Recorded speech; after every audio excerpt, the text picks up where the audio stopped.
sidang Jumat rahimakumullah, mengawali khutbah Jumat pada kesempatan siang hari ini, marilah sejenak kita haturkan untayan rasa syukur kepada Allah Subhanahu wa taala yang telah memberikan kepada kita petunjuk dan berbagai macam nikmat. Andai bukan karena hidayah dari Allah, tentu kita tidak bisa berada dalam reruntuhan iman dan Islam. Begitu juga seandainya bukan karena kasih sayang Allah dan rahmatnya, kita tentu akan tersibukkan terus dengan dunia. Begitu pula karena berkat nikmat Allah lah kita masih terus sehat, sehingga bisa beribadah dengan mudah dan kuat. Oleh karena itu, sebagai ungkapan rasa syukur itu, selayaknya kita selalu berupaya untuk meningkatkan keimanan dan ketakwaan kita kepada Allah Subhanahu wa taala, yaitu dengan melaksanakan semua perintah-perintahnya dan menjauhi sejauh-jauhnya larangan-larangannya. Sidang Jumat rahimakumullah, tanpa terasa waktu berjalan dan bergerak dengan cepat. Saat ini kita telah memasuki pekan kedua tahun baru Hijriah 1446. Oleh karena itu, marilah mengawali lembaran tahun baru Hijriah ini kita selalu berkomitmen untuk berada di jalan kebaikan dan terus berfokus pada kebaikan.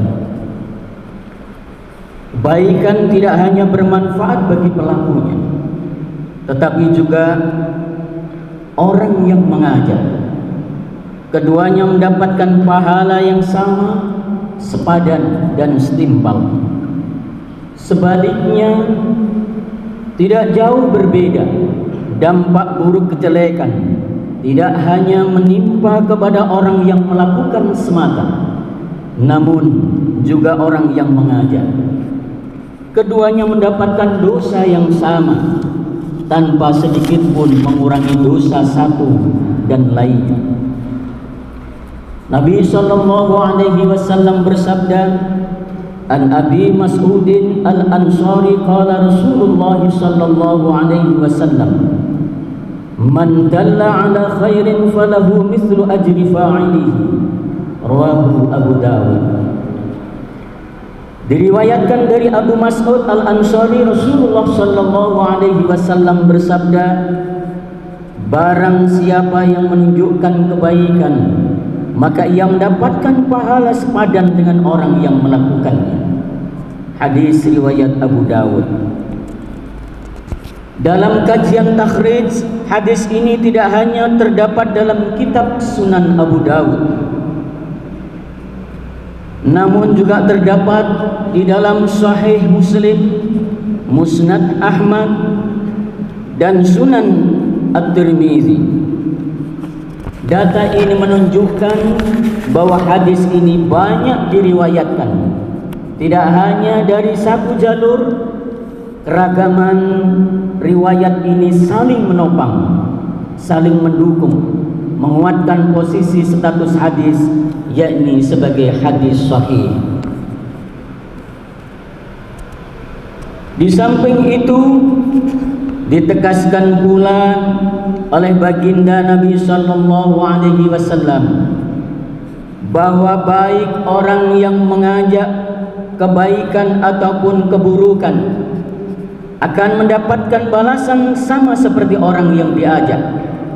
Jika ada orang yang mengajak kepada kebaikan, maka ia akan mendapatkan pahala sama seperti orang yang diajaknya. Demikian halnya ketika ada orang yang mengajak kepada keburukan. Hadis ini kualitasnya adalah sahih dan terdapat pula di dalam kitab Musnad Ahmad dan Sahih Muslim.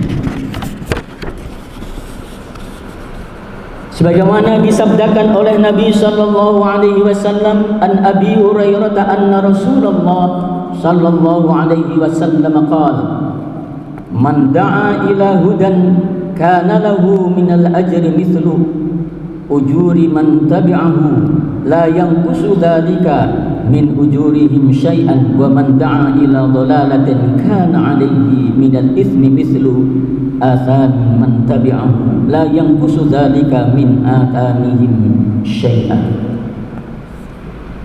Diriwayatkan dari Abu Hurairah, sesungguhnya Rasulullah bersabda, barang siapa mengajak pada petunjuk amal baik, maka ia mendapatkan pahala sama seperti pahalanya orang yang mengikutinya, tanpa mengurangi sedikit pun pahala yang melakukannya. Barang siapa yang mengajak pada kesesatan, maka ia mendapatkan dosa setimbang dengan dosa orang yang mengikutinya, tanpa sedikit pun mengurangi dosa orang yang melakukannya.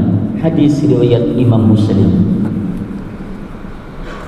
Mengutip pendapat Imam At-Tibi, arti penting diksi hudan, petunjuk dalam teks hadis ini, yakni berupa isim nakirah, artinya mencakup segala petunjuk kebaikan, baik kebaikan yang besar maupun kebaikan yang kecil, yang remeh ataupun yang dianggap penting, semuanya akan memiliki balasan yang setimpal, semisal hanya menyingkirkan duri di jalan.